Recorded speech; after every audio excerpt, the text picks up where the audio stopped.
Thank you. Thanks very much, Mike, and thanks, David. It's my pleasure today to introduce Nuria Cameron. I've known Nuria for several years. We've worked together on a project to try to build an emergency hospital in Kabul West. This was a big dream, and maybe it's still a dream, but that's where we got to know each other. And I also quickly learned that Nuria had another particular passion, which is Children Without Borders, which she's going to tell us about today. Just a little background. She came to Canada as a 12-year-old, went to high school here, graduated as a law clerk, and is with the Ristic law firm in Etobicoke.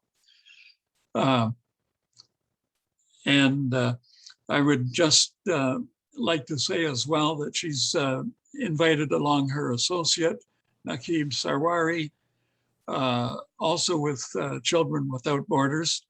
And I should mention these are volunteers who are working very hard to improve the situation for children from their native country. So with that, Nuria, I pass it over to you.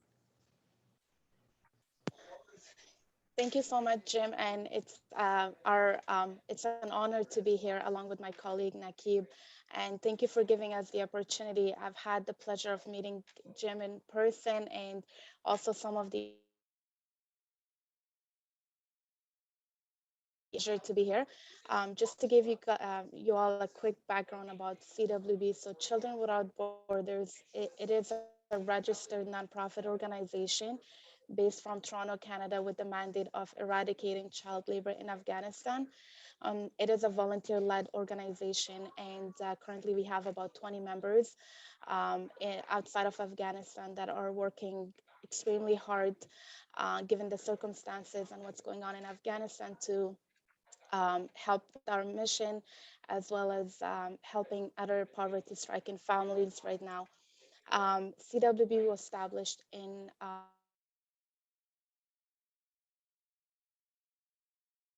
our mission with taking 3 children out of labor and putting them back in school and providing them access to private education, as well as providing their families with monthly financial support of $100 to $200 per month, depending on the need and the size of the family. And Naqib will be sharing the screen. We have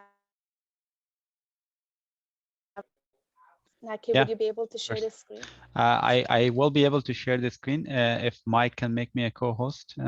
It's already done. If you go ahead. Okay, cool. Thanks a lot. Thank you. I will try to. So until we get that presentation, although our main vision is eradicating child labor in Afghanistan, we're also very active within the Toronto community. And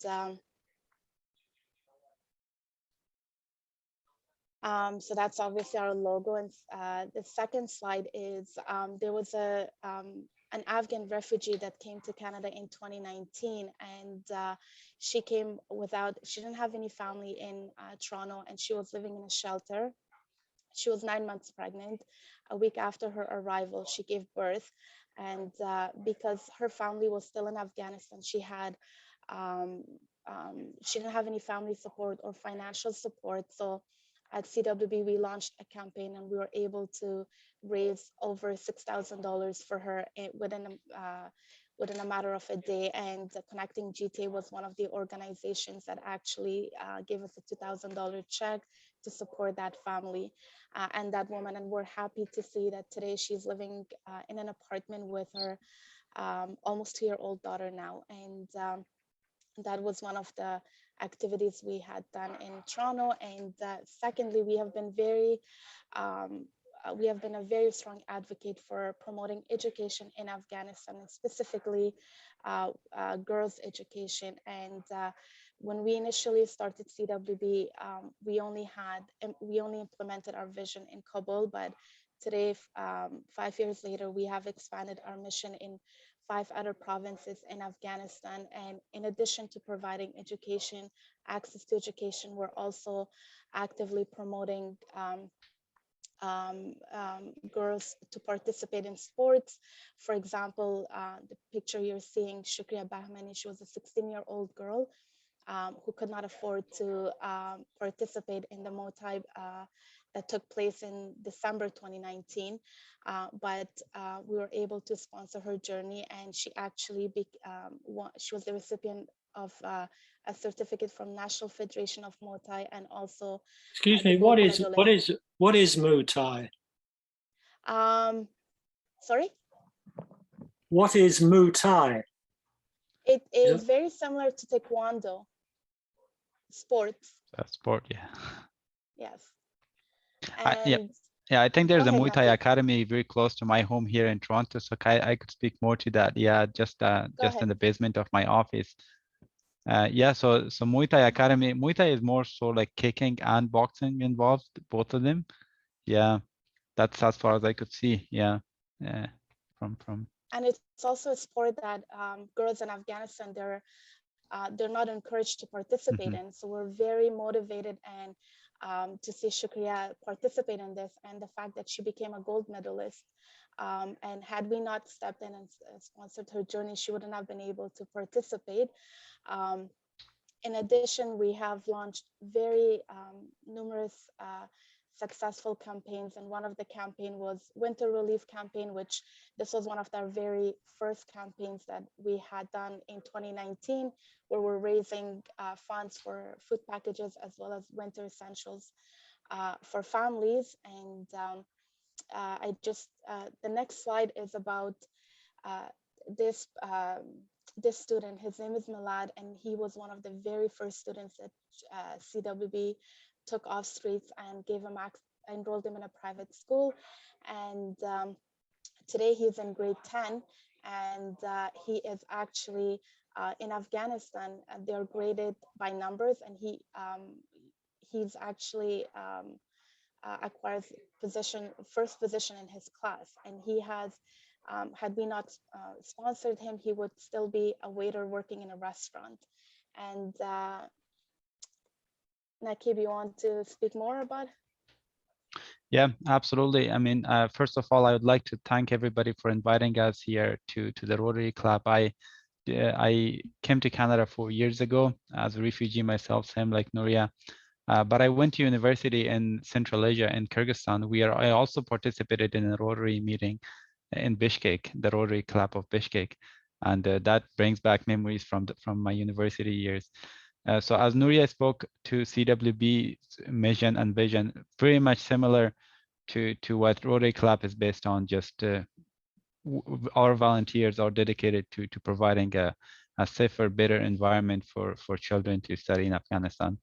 And so some of the projects that Nuria already talked to you about is that although our main mission, our main goal is to eradicate child labor in Afghanistan, in times of crisis, we have also stepped up to go beyond what we had initially aimed for to eradicate child labor, because we know children are being impacted in many different ways.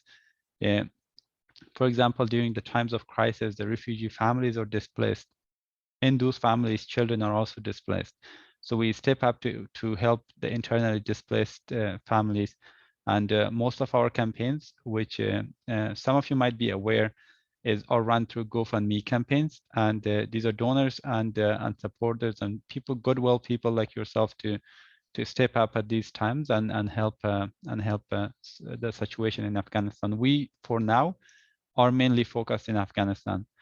But as our name indicates, Children Without Borders, we hope that we go beyond Afghanistan when we can, to expand our mission to other places. But for now, our projects involve from as little as sponsoring a child to go to school to as big as, for example, helping in the recent incidents that happened in Afghanistan to help the internally displaced people.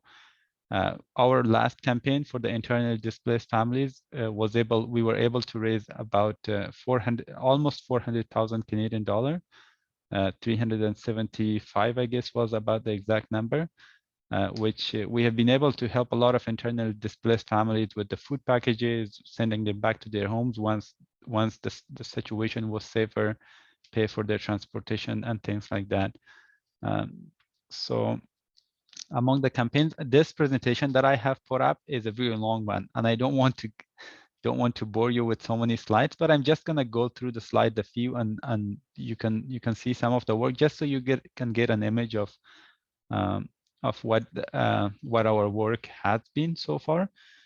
So at times of need, we have stepped up to, for example, provide COVID relief funds for the families who have lost their jobs during the COVID times. So, for example, hygiene kits, things like that for the families.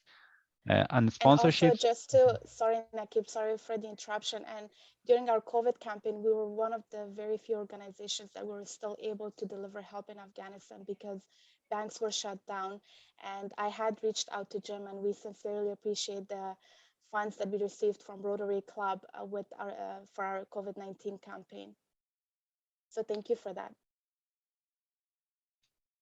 Yeah, and also in terms of sponsorships, one of the main programs that we have are our sponsorships, which we sponsor children to go to school. That is the way we can sustainably, that's our kind of sustainable investment, so that the children can go to school, they have a future, they could build their own future. And it's not only that they go to school that we support them, but we also provide them with the additional mentorship, English courses that our volunteers in Afghanistan get them enrolled in ESL classes so they can learn English. And also for some additional activities, we try to encourage them to enroll in sport clubs that are outside school, and any additional courses that depends. But it's also unique from person to person. So what really could apply to one student who lives in a city is very much different than a student who lives in a faraway village and is not able to find the same level of English courses and things. So for even we have gone far to the level that when it's possible, that the students could have a WhatsApp, that we could find them a mentor to teach them through WhatsApp for the ESL courses, the English as second language. So in Canada, this is part of our engaging the community in Canada and trying to raise awareness. We have done multiple things like spelling bees, math competitions, some donations to the local community centers, and this is just like giving away face masks and things. It's just part of our engaging the community, being out there and giving back to the community who has given so much to our cause and to our mission in Afghanistan. The photo you see is giving away some face masks and yeah, hand sanitizers to a local hospital. Dasht Barchi, these are some of our campaigns after some attacks happened, emergencies in Afghanistan. So this one campaign was when a maternity ward was being attacked in Afghanistan. And we were able to raise 115,000 Canadian dollars to help the families who lost their loved ones, or for the ones who were hospitalized as a result. Yeah, so same incidents, a little, yeah, I should have given a warning because there were some of them were very, very tragic. My computer also sometimes slows down. So yeah, I'll keep the presentation there. So just so you get a little bit of perspective on what the work has been so far. And Nuria John, if you'd like to talk, I mean, the situation has been very different before the Taliban took over on August 15 in Afghanistan than before that when we worked before. Before we were able to send funds through banks, things like that. And now a lot of that has changed, and so has the situation for Afghan girls. A lot of the girls that we had sponsored to be part of our program have unfortunately lost the opportunity and the privilege to go to school anymore. So now what you're thinking now that Nuria could speak more to that is our plan ahead that we would want to share with you, and also have your advice on it if Nuria, if you mind. Thank you.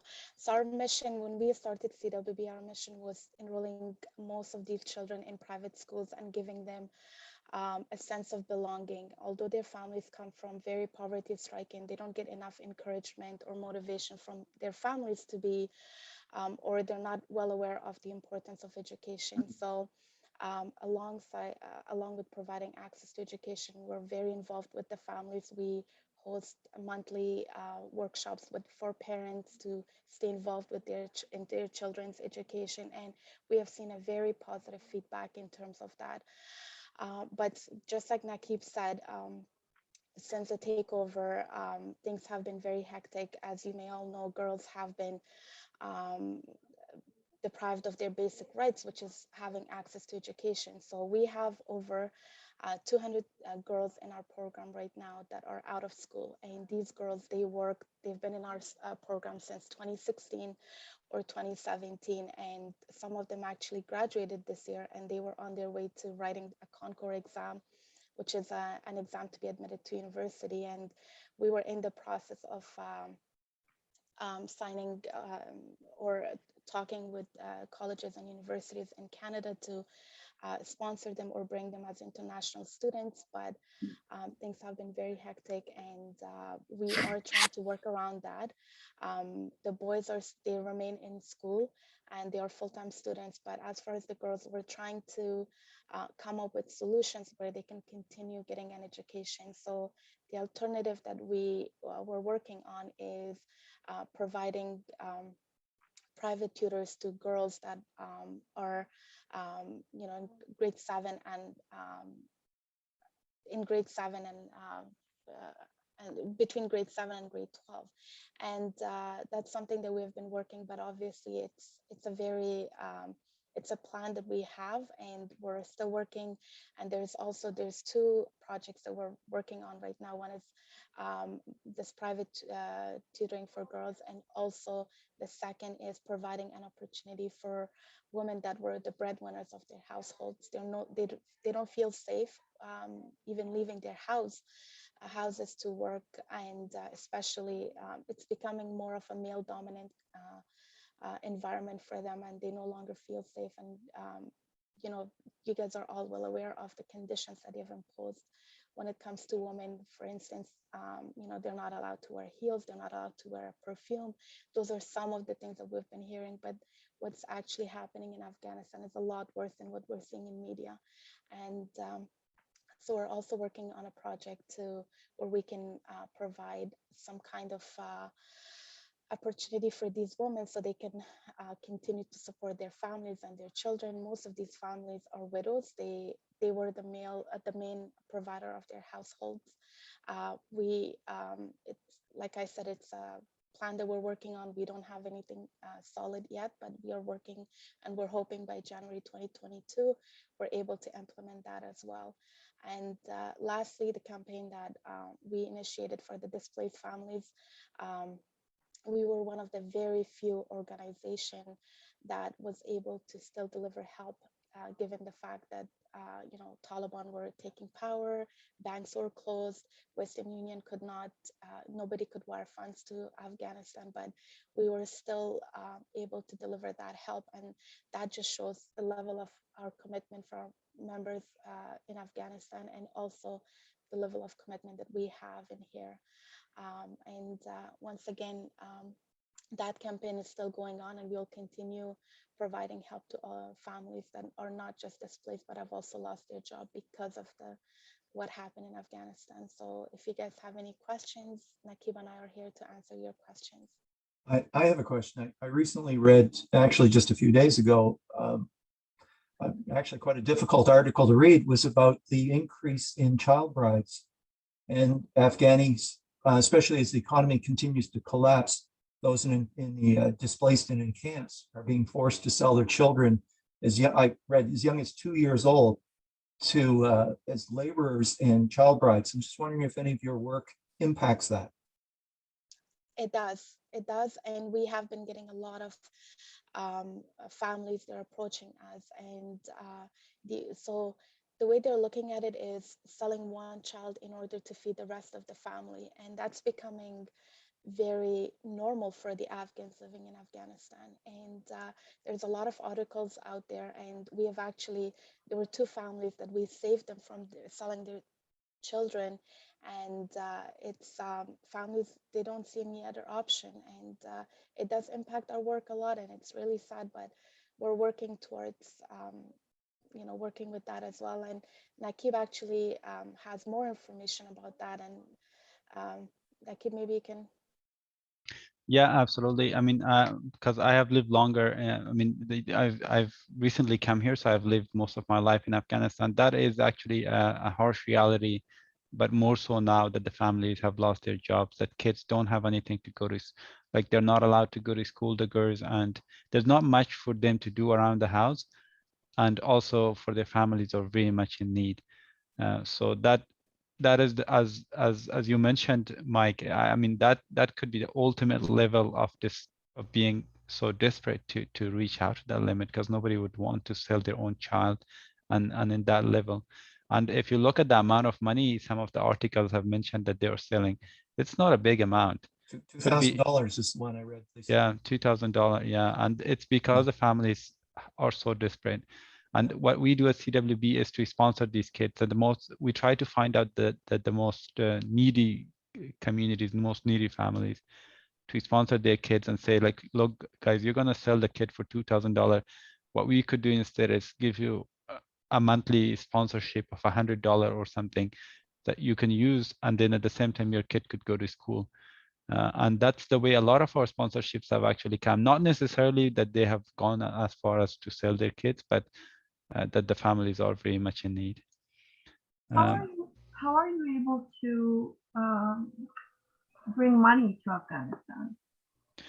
So right now, when the Western Union was before active and the wire transfer was, we could do wire transfers, we were able to do that. So right now, as the major disparate measures need disparate actions, I think. So what we have done right now is we use through a local Hawala service. So Hawala services are form of money transfers that, for example, if I have funds in Afghanistan and I could get funds from here and then I transfer funds, I ask my family to give funds there. And a lot of Afghan families at this moment or who live in Canada and have relatives back in Afghanistan, their relatives would want to transfer money out of Afghanistan because the situation is very unstable and people who have funds would want to send it out. So recently, because it is such a disparate measure and we would want to, we also didn't want our system, donation system and the money transfer to be stopped because it would make a disaster, it would be a crisis. We have gone as disparate measure as to just transfer funds through the Hawala services, which is a local sort of a local, like a local system of banking. Yeah. Yes, they're certified and registered with the Canadian government, like a money exchange. Mike, if I might. Yeah, go ahead, Ron. Yeah, as I lived and worked in Afghanistan for the best part of a year, a number of years ago, and it was a fascinating country, wonderful people and so forth. And I view as this terrible tragedy what's happened recently, and even getting worse now with the Islamic State confronting the Taliban. But I have a key question of you, Nakib and Nuria. What sort of organization do you have on the ground in Afghanistan to implement these programs you're speaking about? Clearly, you don't just send money over there. There must be some organization. Can you tell us a little bit about the resources you have in the country? So we have, our head office is actually in Kabul, and we have offices in 4 other provinces as well. So when we, especially with our long-term sponsorship, our members meet with the families on a monthly basis. And every 3 months, they meet with the school officials to get a feedback from their school, how they're doing in school. And we have ground personnel in Afghanistan in all those 5 provinces. And in Kabul, we have about 5 members. They're all paid. Members that are outside of Afghanistan, we're all volunteers. But our members in Afghanistan, they're all paid members, and their salaries are actually being sponsored by 2 mortgage brokers, and that's how we've been able to sustain. And one of the mandates of CWB is implementing 100% of proceeds. So any campaign we do, we deliver 100. We implement 100% of that to the cause. But we do have ground personnel in Afghanistan, not just in Kabul, but in 4 other provinces. Mazar-i-Sharif, Kandahar, Herat. We have in Herat, Mazar, Faryab, Jalalabad, Kabul, and Ghazni, actually 6 provinces. Okay, so the staff in the country are paid separately from the money you're soliciting money right now, which would go directly to, let's say, the beneficiaries, the children. Yes. None of this would go to pay for the staff in Afghanistan. No. Yeah. So for example, when we have a donor, so a donor commits to sponsoring a family for $100. So every month we send the donor a receipt along with a video confirming, showing receipt of their donation. But our staff, their salaries are sponsored by their investors and also mortgage brokers that Right. are also long-term donors of a few families. Thank you, Noura. No problem. Is there any involvement of a Rotary Club in the work you're doing on the ground in Afghanistan? No, we did. I remember actually in Kabul, they tried to reach out to the Rotary Club in Kabul, and they actually participated into meetings. But then, to be honest, it was, and then COVID hit, and everything was put on a pause. Is there a Rotary Club that's still operational? Are they allowed to operate? As far as I know, there was a Rotary Club till 2020, and the president of the Rotary Club was Jamal, so in Kabul. There were 2 clubs in Kabul. They were having a difficult time, Stephen, but there were 2 Rotary clubs. And I think there's one and somewhere else. I'm not sure it was Herat, Kandahar, or Jalal. But yes, Rotary, Rotary was established, but they were having a tough time even before COVID. Do we have any other questions? Am I missing anyone? Ray, you didn't have your hand up, did you? Okay. So with that, I'm going to have Neelam formally thank our speakers for today. Thank you, Nuria and Nakib, for a very informative presentation on a very difficult situation. Upheavals that involve children are really hard to take, and unfortunately the reality is that there are so many of these upheavals across the world, and the work that you're doing is very important, and the individual stories you outline, the little Bilal and others, really are very touching, and I really found the flexibility in your work of tailoring the assistance to the actual needs, from food to education. Now, these are all kinds of assistance helping children is always a sustainable investment in their futures. But also, I think they are preemptive into fighting larger harms. For example, what you mentioned about child brides and the human trafficking. So I thank you for the work that you're doing. So on behalf of Rotary Toronto Eglinton, really appreciate you making the time to talking with us today. Thank you. Thank you very much, Neelam, and everybody. Yeah, it's very nice to be here. We appreciate it. Thank you again for giving us the opportunity. Nuria and Nakib, we're going to move on to our regular business today. If you'd like to stay on, you're more than welcome to, but I know you're probably very busy. So if you'd like to jump off now, you're more than welcome to stay, but you can if you'd like to move on. Yeah, thanks very much, David. I will actually walk into my lunch break. Yeah, but we would love to stay in touch with your Rotary Club. It's very nice to see everybody on the screen here. And hopefully once things get better, we can come to one of your meetings in person too. We'd love to have you. Yeah. Thank you. Thanks. Thank Bye you. for now. Bye-bye. Okay, so moving on. So birthdays. Can I just ask a question? I mean, the International Committee, is this something that we are or should be looking to see if we can help support these people? Yes, we've been discussing that prior to now, Stephen, and I would say that after the presentation today, we'll certainly come forward with some ideas and some support. Great, thanks. And if I might ask you a related and yet unrelated question to the membership committee, has anybody thought of inviting Nakib to become a member of our Rotary Club? We have some outstanding speakers from time to time, and in so far we should be reflecting as much as possible a microcosm of our city. A person such as Nakib or Nuria would add significantly to our capacity. Well, Ron, speaking as the chair of membership, no, we have not thought that. We just finished a membership meeting before this meeting, and we were discussing new members, but you're certainly right. We should be asking someone like Namib to become a member, and we will do that. Right, thank you. Okay, so with that, let's talk about birthdays.